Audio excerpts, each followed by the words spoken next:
Okay friends, welcome to మిద్దె study hub. మనము last వీడియోలో గుప్త సామ్రాజ్యంలోని కొన్ని ప్రాక్టీస్ క్వశ్చన్స్ చూసాము. అలాగే గతంలో ఏపీఎస్సి గ్రూప్ 1 గ్రూప్ 2 అడిగినటువంటి క్వశ్చన్ కూడా ఎక్స్ప్లెనేషన్ చూసాము.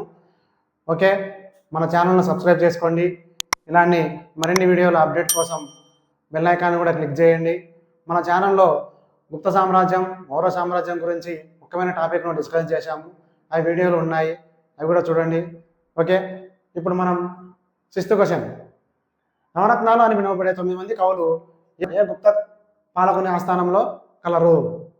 ఓకే, ఇక్కడ ఆప్షన్స్ వచ్చేసి 1 చంద్రగుప్త 1, 2 చంద్రగుప్త 2, 3 సముద్రగుప్త, 4 స్కందగుప్త. మనకు ఆన్సర్ వచ్చేసి 2 చంద్రగుప్త 2. చంద్రగుప్త 2 ఆస్థానంలో 9 మంది నవరత్నాలు అనే కవులు పోషించాడు.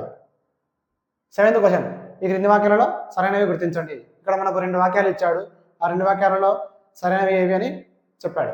1వ వాక్యం వచ్చేసి చారుదత్తుడు అతని ఆస్థానంలో నాట్యగత్య వసంతసేనుల యొక్క ప్రేమ వృత్తాంతమే మృత్యకటకము అని ఇచ్చాడు.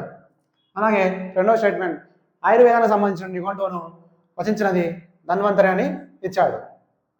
ఓకే, ఈ రెండిట్లో ఏది కరెక్ట్ అని గుర్తించుకున్నాడు. ఓకే, మృత్యకటకం అనేది చారుదత్తుడి యొక్క ఆస్థాన నాటగత్య వసంతసేనుల యొక్క ప్రేమ వృత్తాంతమే. సో ఇది కరెక్ట్. అలాగే ఆయుర్వేదం సంబంధించిన నిఘంటును రచించినది కూడా ధన్వంతరే, ఇది కూడా కరెక్ట్. సో ఆన్సర్ వచ్చేసి బి 1, 2.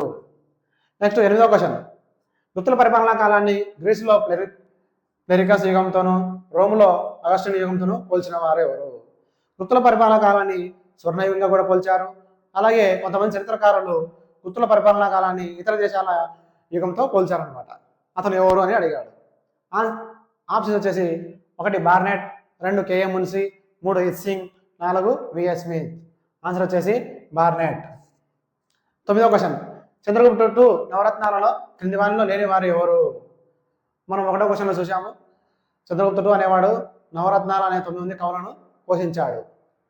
ఆ 9 మంది కవులలో క్రింది వారిలో లేని వారు ఎవరు అని అడిగాడు. దీనికి మనకు 9 మంది పేర్లు తెలిస్తే కానీ దీనికి ఆన్సర్ చేయలేము అనమాట. ఆప్షన్స్: 1 వరాహమిర, 2 ఆర్యభట్ట, 3 శూద్రక, 4 అమరసింహ. వరాహమిర ఆస్థానంలో కవివాడు. ఆర్యభట్ట కూడా 9 మంది నవరత్నాలలో కలడు. అమరసింహ కూడా 9 మంది నవరత్నాలలో కలడు. 9 మంది నవరత్నాలు లేనివాడు శూద్రక. ఓకే, ఆన్సర్ వచ్చేసి శూద్రక. నెక్స్ట్ 10వ క్వశ్చన్. గుప్తుల కాలంలో నూతన శిల్పకళ ఏది? ఓకే, మనకు గుప్తుల కాలంలో శిల్పకళలు బాగా అభివృద్ధి చెందాయి. ఆ శిల్పకళలు అభివృద్ధి చెందడంలో నూతనంగా ఒక శిల్పకళ కూడా అభివృద్ధి చెందింది. అది ఏది అని అడిగాడు. మనకు అమరావతి శిల్పకళ గుప్తుల కాలానికి ఆల్రెడీ ఉండింది. గాంధార శిల్పకళ కూడా గుప్తుల కాలానికి ఆల్రెడీ ఉండింది.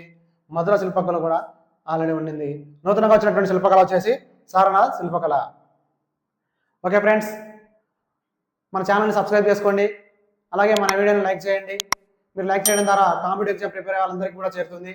ఓకే, మనం నెక్స్ట్ వీడియోలో మరిన్ని క్వశ్చన్స్ డిస్కస్ చేద్దాం. Thank you.